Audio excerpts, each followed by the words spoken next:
Autre intervention du Premier ministre, Dr Choguel Kokala Maïga, le chef du gouvernement, aborde cette fois-ci les efforts du gouvernement en matière de développement numérique. Il s'est exprimé à l'occasion du lancement du Salon international de développement accéléré du numérique. Des propos recueillis par Lucien Touré.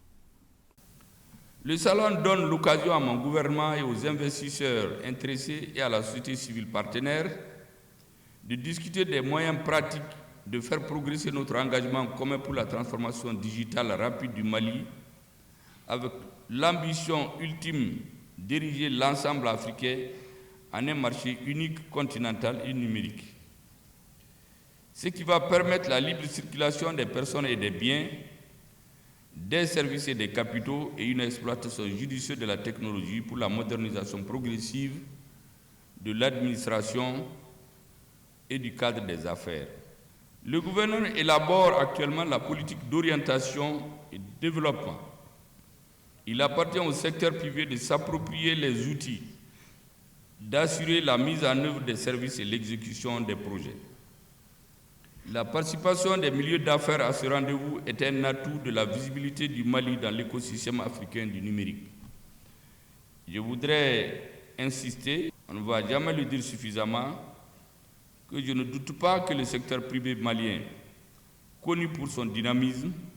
singulièrement le Conseil national du patronat du Mali, à l'initiative du Salon avec le groupement des organisations professionnelles du numérique, soit conscient de son rôle moteur dans la construction de la société de l'information dans laquelle nous baignons déjà. Le patronat, me semble-t-il, doit travailler en synergie, en complémentarité avec les institutions gouvernementales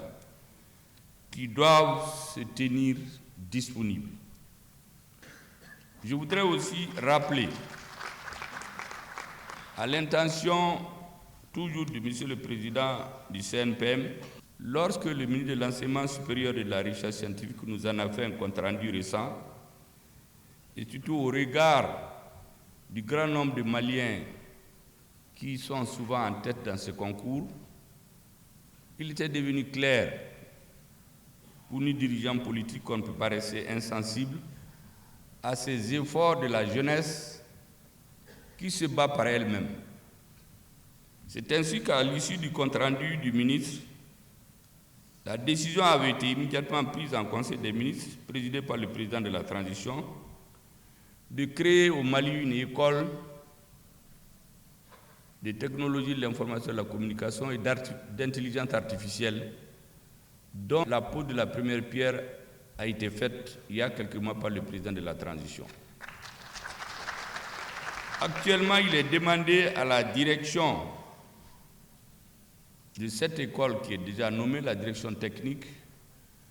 de s'inspirer de tous les exemples dans le monde et en Afrique pour ne pas avoir à inventer la roue, afin de donner un coup d'accélérateur à cette initiative du gouvernement qui résulte de la détermination de la jeunesse et qui, me semble-t-il, donnera suite à cette préoccupation du monde des affaires malien.